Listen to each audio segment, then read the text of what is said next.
एक बड़ी खबर का रुख करेंगे, जहां मेरठ में कपड़ा कारोबारी के मकान में आग लगी। एक ही परिवार के 5 बच्चों समेत 6 की मौत। शॉर्ट सर्किट से आग लगने की आशंका। स्थानीय लोगों ने छतों के रास्ते बुझाई आग। यूपी के मेरठ में कपड़ा कारोबारी आसिम के मकान में भीषण आग लग गई। आग की चपेट में आने से झुलसने और दम घुटने के कारण एक ही परिवार के 5 बच्चों और एक महिला की दर्दनाक मौत हो गई। प्रारंभिक जांच में आग लगने का कारण शॉर्ट सर्किट माना जा रहा है। दरअसल हादसे के वक्त इकबाल अहमद और उनके दोनों बेटे आसिम और फारूक तरावी की नमाज पढ़ने के लिए मस्जिद गए हुए थे।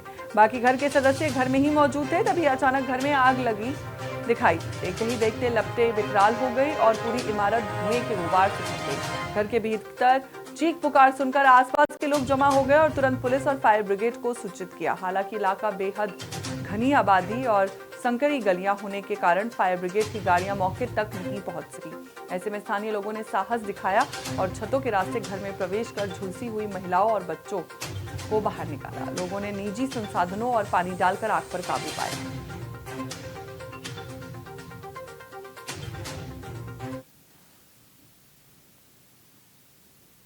ये सूचना डायल 112 पर प्राप्त हुई कि लिसाड़ी गेट के सद्दीक नगर एरिया में एक हाजी इकबाल अहमद जी हैं, उनके मकान में आग लगी हुई है। 3 मिनट के अंदर डायल 112 की गाड़ी और थोड़ी देर बाद ही एसपी सिटी, एएसपी कोतवाली और फायर ब्रिगेड की गाड़ियां वहां पर पहुंची। गली काफी सक्रिय होने के कारण फायर टेंडर वहां पर नहीं जा सकता था, इसलिए जो नई बाइक्स आई हैं उनको वहां पर भेजा गया। और यहाँ के एक बहुत ही अच्छे गुड समैरिटन हैं, उन्होंने भी उसमें बड़ा अच्छा काम किया और सीढ़ी लगाकर वो लोग अंदर घुसे।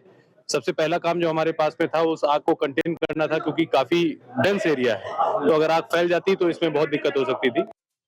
हमारे साथ इसी खबर पर ज्यादा जानकारी के साथ जुड़ चुके हैं मेरठ से संवाददाता नदीम, आपसे जानना चाहूंगी मौके पर अभी क्या हालात है, लोकल लोगों और प्रशासन के बीच राहत बचाव को लेकर कितना तालमेल दिख रहा है और आपको क्या लग रहा है, ये सिर्फ एक हादसा था या इलाके में सेफ्टी की बड़ी कमी भी सामने आई है?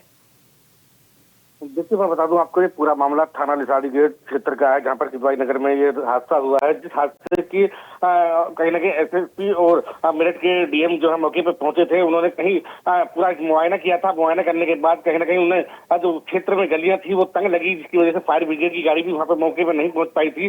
काफी समस्याओं का वहां पर जो सामना करना पड़ा था। हालांकि क्षेत्र में जिस तरीके से घटना को जो घटना हुई है उसके बाद से गमगीन माहौल है, क्योंकि रमजान का भी महीना चल रहा है। जिस तरीके से हादसा हुआ है, हादसा बड़ा एक 6 लोगों की मौत हो जाना एक बड़ा सबब बन जाता है। कहीं ना कहीं वहाँ के लोकल के लोग थे, उन्होंने बचाव राहत कार्य चलाया और लोकल पुलिस ने मिलकर इस आग को काबू पाया था। वहाँ के अगर लोकल लोग इस साहस को ना दिखाते तो और भी बड़ी घटना घट सकती थी। जिस तरीके से ये कपड़ा कारोबारी था, नीचे इसमें पूरा जो मकान था बना हुआ, इसमें पूरा कपड़े का माल रखा हुआ था, उसके ऊपर फैमिली रह रही थी। दोनों फ्लोर में इतना धुआं घुस गया कि जीने से आने का जो रास्ता था वो पूरी तरीके से बंद हो गया।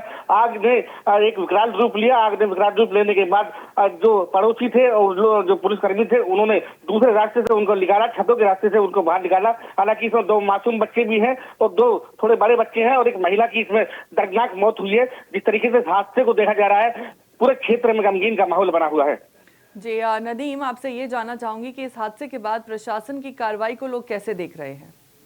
देखिए, प्रशासन की कार्रवाई की जिस समय जो घर के जिम्मेदार थे उनसे मीडिया ने बात की तो उन्होंने बताया कि पुलिस ने किस तरीके से कार्रवाई की है या किस तरीके से प्रशासन वहां तक पहुंचा था। तो उन्होंने साफ तौर से कहा पुलिस ने इसमें काफी मदद की है और काफी मदद करने के वजह ये भी था क्योंकि पुलिस थी वो उनके घर तक पहुंची, और लेकिन फायर ब्रिगेड की गाड़ियां वहां तक नहीं पहुंच पा रही थी, जिसकी वजह से थोड़ी परेशानी का सबब बना। हालांकि फायर ब्रिगेड के पाइपों को जोड़कर उन गाड़ियों को कहीं ना कहीं उनके घर तक पहुंचाने का कार्य किया। हालांकि आसपास के लोग क्या बता रहे हैं? ये आसपास के लोगों का भी कहीं ना कहीं जो आग लगी है वो कहीं ना कहीं शॉर्ट सर्किट माना जा रहा है, क्योंकि जिस घर में वो रहते थे रेजिडेंशियल इलाका था, इलाके में उनका घर में कपड़े का काम था। जिस तरीके से कपड़े का काम था उसमें नीचे कहीं ना कहीं शॉर्ट सर्किट हुआ है, जो माना जा रहा है। शॉर्ट सर्किट की वजह से पूरा जो आग लगी और आग लगने का एक विकराल रूप वहां पर बैठ गया, जिसके बाद से दोनों मंजिल में धुआं घुस गया और आग जीने तक ऐसे पहुंच गई कि वो जीने से उतरने का जो रास्ता था वो बंद हो गया, जिसकी वजह से इन मासूमों की और जो उसमें घर में रह रही महिला थी। ठीक है नदीम, बहुत बहुत शुक्रिया आपका हमारे साथ जुड़ने के लिए और जानकारी साझा करने के लिए।